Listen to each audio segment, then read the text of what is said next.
The new album out this week. Let's have a show of how much appreciation there is for this, for Perimenopop in our hands, in our shops, and hopefully in your letterboxes imminently.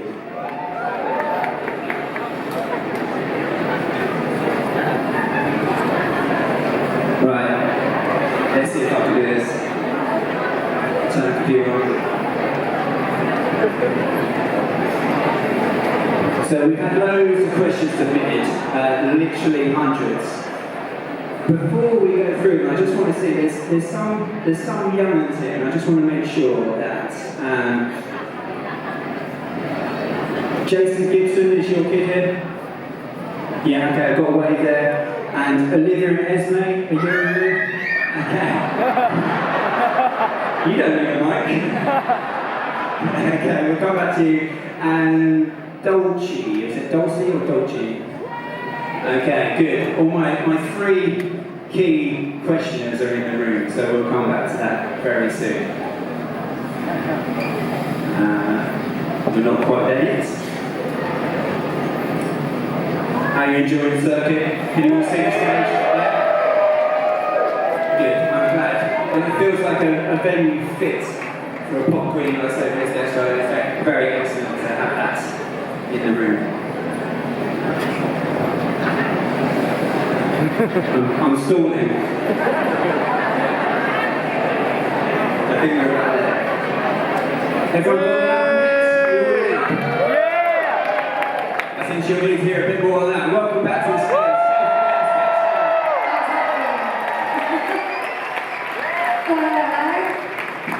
Oh, God. Remembered my herbal tea. Thank you, John. That's thoughtful.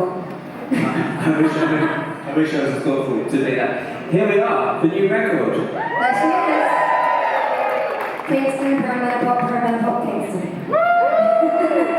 So we've had loads of questions submitted in advance from the crowd, but a lot are about the album. So we're going to start with the album. We'll come back to you later, and we'll start. There's questions from Georgia, Crystal, Sue, Philippi, basically about talking about the inspiration for the album. And we'll take it from there. What's the inspiration for? I mean, the title suggests. The title's one aspect, but the inspiration was kind of multi-layered. Even before what happened last year with Murder on the Dance Floor, I knew that my 8th album was going to be a disco pop album. So what happened with Murder just put a big gust of wind in the little ship, Perimenopop, and made me feel like I was definitely going in the right direction. So it was me running headlong back into the arms of pop and disco and all that optimism that comes with it, but also thinking back about all of the layers that had been part of my past to this point, both professional and personal, and how proud I am actually of all the people that are around me, of all the roots that run really deep now, all those solid foundations. And so I wanted to pour all of that feeling, really, all that experience into it. So the age I'm at had to be part of what the album is. And I tried to think of like a slang word for a middle-aged woman, but I don't really have a very satisfying one in the UK. I do things like biddy, but it wasn't quite right. If I'd been in Australia, this would have been Sheila. I'd be introducing you to Sheila tonight. But a girlfriend of mine, Hannah, who I was writing with, said, I was telling her about this and she laughed and said, oh, Perimenopop. And it became our in-joke.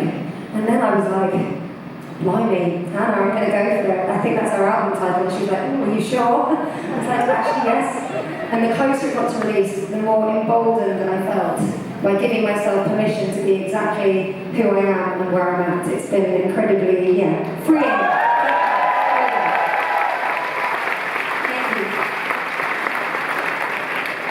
And Philippi, who is in the room, right in the front. I'll ask you on your behalf, just in case you forgot. Thank you. And what was the first song recorded on this album? Oh, blimey, I'm going to have to have a quick lecture and remind myself. I think it might have been Freedom of the Night, because when I knew I was going to make this record, I started reaching out to old friends, and one of them is a guy called Biff Stannard, who's done some of my previous songs, but also he's got a big pop heart like me. Done lots with Spice Girls, and he's just a glorious man. And so yes, I was in the studio with him and a couple of other writers, including a singer called Shura, who's got a beautiful voice. So yeah, Freedom of the Night was one of our first ones. And Anya, who is on the Late Show, but I like the question anyway. If your younger self could listen to the album, what would she say? My younger self would still be getting over the whole like leotard tinsel thing. She'd be like, what the flip happened to you? I mean, if you go back in time to my first gig self, you know, that was wearing black, making awkward like knock-knock jokes in between songs, not dancing, not really smiling. There'd be so much to think about. I think it would take me hours to even begin to get to perimenopause. I'd be like, by that point I'd be having a sugary tea and trying to calm my nerves, I think. But that's what's so fun about getting older for me. Like, I think I'm better at being like a woman in her 40s than I was at being someone in my 20s. It just seems to suit me better. Yeah, a little bit more fearless. Watch out for your 50s. Oh jeez. I'm going, it gets better. Oh, that's so good. How nice, how nice. It's so good, isn't it, to remind ourselves of the spoils and the luxury of getting older. I do think that. I'm going to go to an extreme now. Olivia and Esme, are you in the room? Olivia and Esme, down It's my sparky friend, face to face down here. Okay, so from down the front, you can't see them. It says on here, I don't think I'm portraying any confidence, age 9. This is our first ever concert.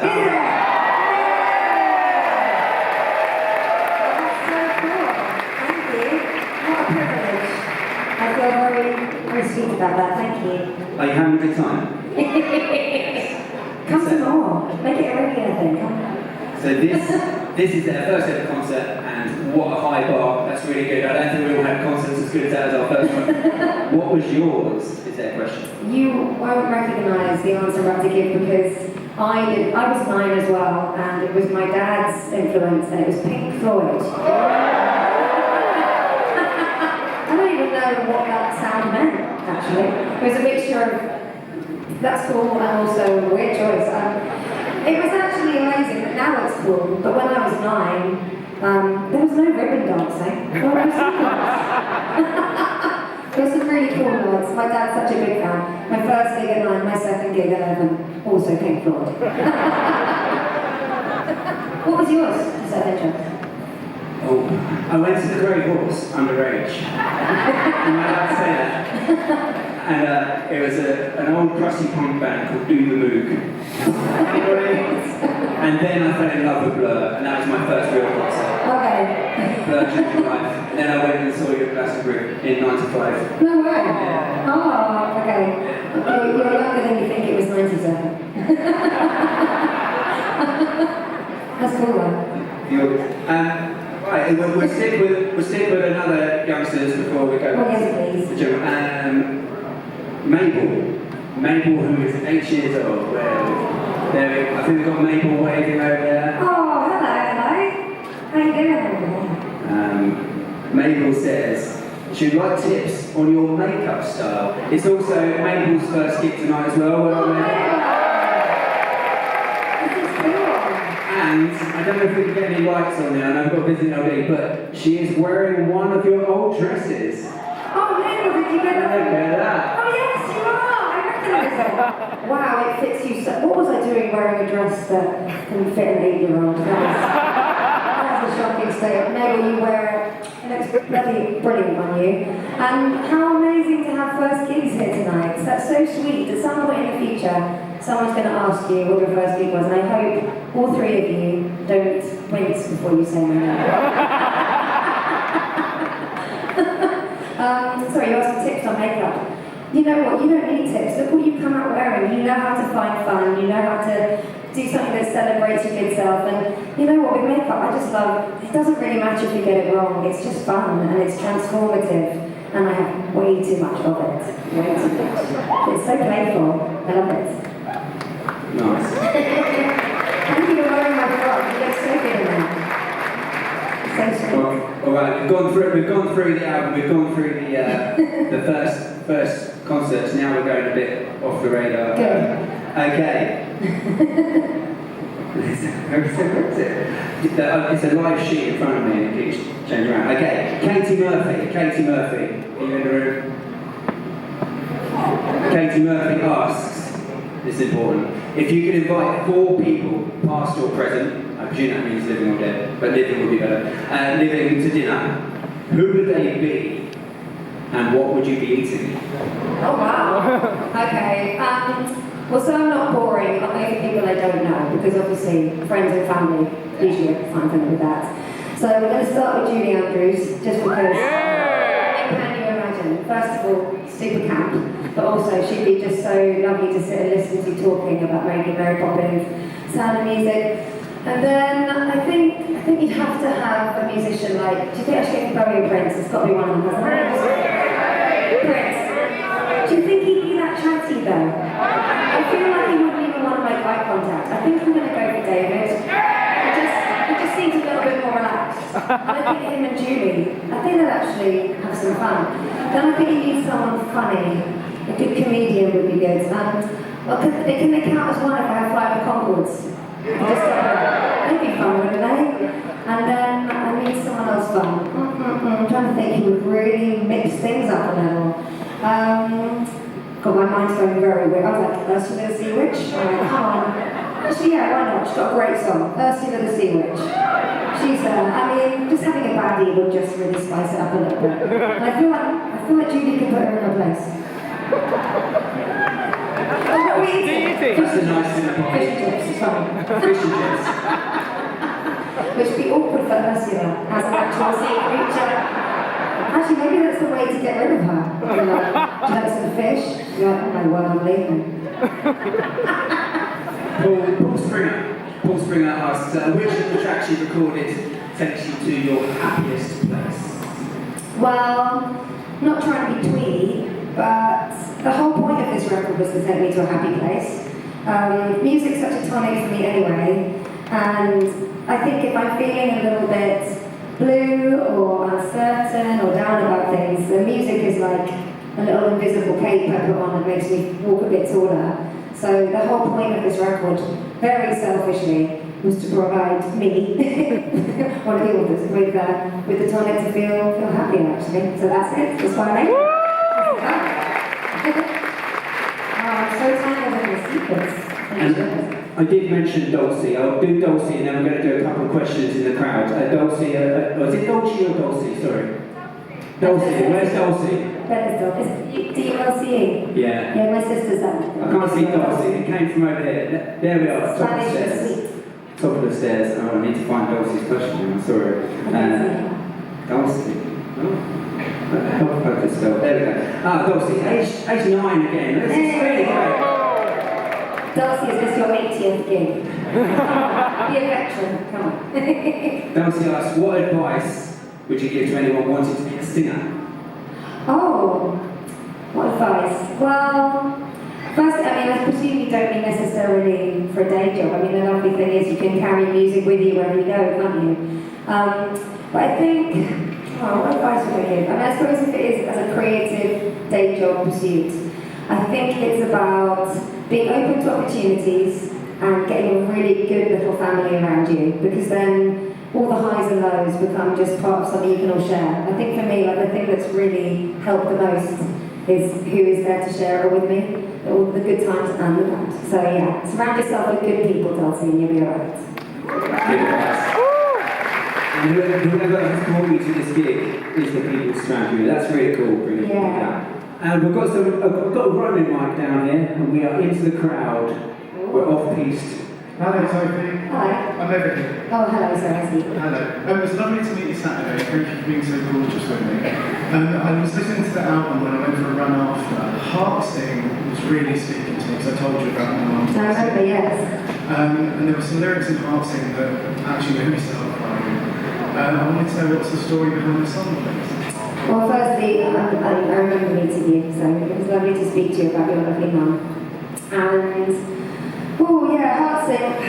I suppose first and foremost, I'm a bit of a sucker for a melancholic pop ballad. I love that tug, and I like the idea of the concept of something that makes your heart sing. It's something we talk about, isn't it, in conversation? Like, oh, that makes my heart sing. And I thought that's such a lovely idea.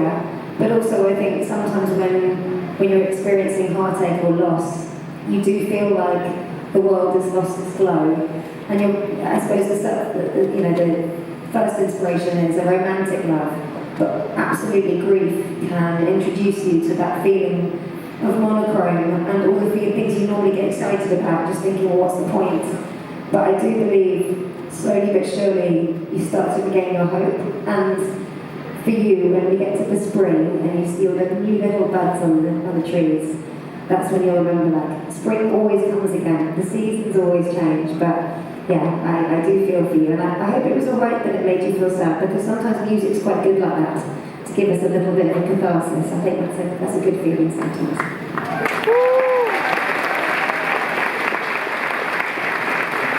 And one more question down the front here. Hi Sophie, lovely to meet you. Bit of a random question really. A few years ago when you did the Song Diaries, you revisited The Pessimist Is Never Disappointed and did it orchestral. Is there anything else from the audience days that you would like to revisit in a pop style? Well, Pessimist is the one that I suppose I've carried with me the most, and for the last couple of years, when I finish my gigs, I'll come off stage and run somewhere else in the venue and sing Pessimist with Pablo on guitar, without a microphone, because I like the idea of going right back to something that was when it all started.